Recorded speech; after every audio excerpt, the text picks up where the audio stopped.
Hello good day viewers, still on definite integral. In today's tutorial we are going to find an area between the x-axis and this curve x minus 1 divided by the square root of x. And I could remember someone asked, why do we neglect the constant of integration while dealing with definite integrals? So today I'm going to include it and show you why it is not necessary. Alright, let's get started. Before we start, let me show you how the curve x minus 1 divided by the square root of x looks like. Suppose we have y-axis and x-axis like this. We have 1 here, 2, 3, 4, and so on. The graph of x minus 1 divided by the square root of x looks somehow like this. Something like this. It passes through x equal to 1, but we are interested in finding the area between 1 down to 4. So we're looking for this region, only the area here. So once you integrate this function from 1 down to 4, it will surely give us the area here, which is above the x-axis, which is indeed positive area. All right, let's get started. I would like to simplify this first. I know that square root of x is the same thing as x to the power of 1 over 2. So I can write this one as the integral from 1 to 4 of what? X. We can even split the fractions, right? Divide by x to the power of 1 over 2. Then minus 1 divided by x to the power of 1 over 2 again.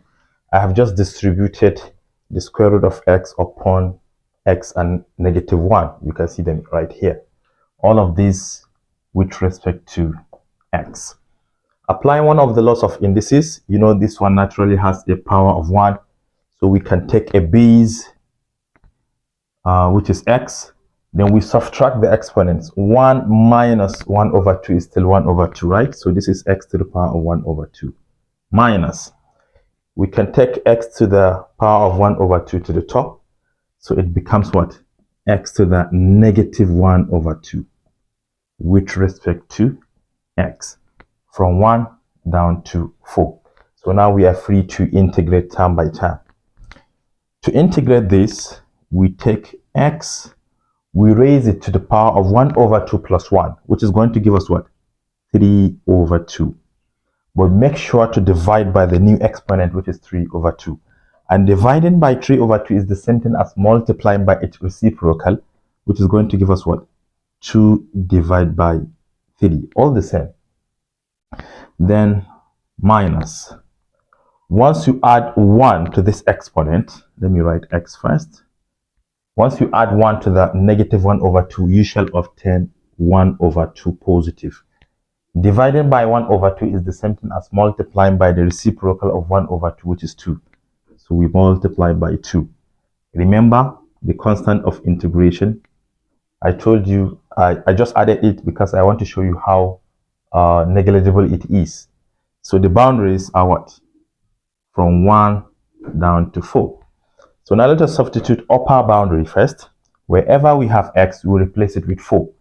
So this becomes 2 divided by 3 multiplied by x, which is 4 to the power of 3 divided by 2, the minus 2, 4 to the power of 1 over 2 plus our constant, the whole of this, minus lower boundary. Wherever we have x, we replace it with 1.